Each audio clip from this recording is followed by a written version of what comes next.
अस्सलाम वालेकुम dear students, मैं हूं गुलाम रसूल। हम आज की वीडियो में बात करेंगे फॉर्म डी के एंटी टेस्ट के बारे में। स्टूडेंट्स का बहुत ज़्यादा ये पूछा जाने वाला सवाल है, सर बाज़ पब्लिक और प्राइवेट सेक्टर की यूनिवर्सिटी जौन सी हैं वो फॉर्म डी के लिए अपना एंटी टेस्ट कंडक्ट करती हैं, और उस एंटी टेस्ट की तैयारी कहाँ से की जाए और कैसे उस एंटी टेस्ट की तैयारी की जाए। डियर स्टूडेंट, याद रहे अगर आप एफएससी प्री मेडिकल के स्टूडेंट हैं और आप फॉर्म डी के डिग्री प्रोग्राम में जाना चाह रहे हैं, वो पब्लिक या प्राइवेट सेक्टर की यूनिवर्सिटी आपसे अपना एंटी टेस्ट कंडक्ट करती है। याद रहे डियर स्टूडेंट्स, आपने एफएससी पार्ट 1 में फिजिक्स, बायोलॉजी, केमिस्ट्री और इंग्लिश, ये 4 सब्जेक्ट्स आपने एफएससी पार्ट 1 में पढ़े हैं, और यही 4 सब्जेक्ट्स आपने एफएससी प्री मेडिकल पार्ट 2 में पढ़े हैं। और इन 4 के 4 सब्जेक्ट्स जो आपने पार्ट 1 में पढ़े हैं और पार्ट 2 में पढ़े, तकरीबन ये आपके 8 सब्जेक्ट्स बन जाते हैं। इनके जितने एमसीक्यू हैं डियर स्टूडेंट्स, वो अच्छी तरह से आप याद कर लीजिए।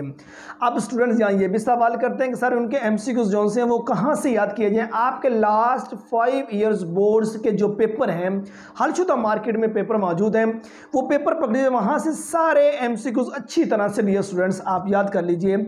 आप बड़ी आसानी के साथ जो भी गवर्नमेंट सेक्टर की यूनिवर्सिटी है या प्राइवेट सेक्टर की यूनिवर्सिटी है, आप उनका एंटी टेस्ट आसानी से क्लियर कर जाएंगे। मतलब कि आपने 11वीं क्लास में फिजिक्स, बायोलॉजी, केमिस्ट्री और इंग्लिश का सब्जेक्ट पढ़ा, उसके आपने एमसीक्यूज अच्छी तरह से याद कर लिए लास्ट 5 ईयर्स बोर्ड्स के पेपर के। क्योंकि हर बोर्ड का जो पेपर होता है वो दूसरे बोर्ड से डिफरेंट होता है। मॉर्निंग का पेपर इवनिंग से डिफरेंट होता है। एक बोर्ड के 2 पेपर होते हैं। सपोज आप 10 बोर्ड्स के पेपर करते हो, 20 पेपर आपके पास मौजूद होते हैं।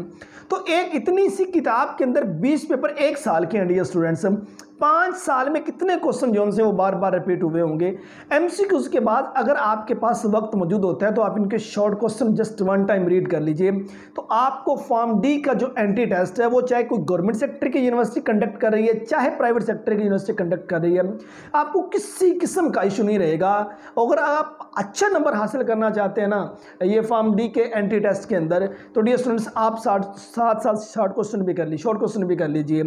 एमसीक्यूज करने से आप आसानी से 50% नंबर हासिल कर लेंगे। मार्केट्स में जितनी भी किताबें आई हुई हैं ना एंटी टेस्ट के लिए, वो पंजाब यूनिवर्सिटी के मतलब के जितने एंटी टेस्ट हुए हैं, वो फैसलाबाद यूनिवर्सिटी के, एग्रीकल्चर यूनिवर्सिटी के या दीगर यूनिवर्सिटीज़ के, डियर स्टूडेंट्स आपके सिलेबस में से यही एमसीक्यूज उठा के वहाँ कॉपी पेस्ट किए गए हैं और वही बार बार रिपीट हो रहे हैं।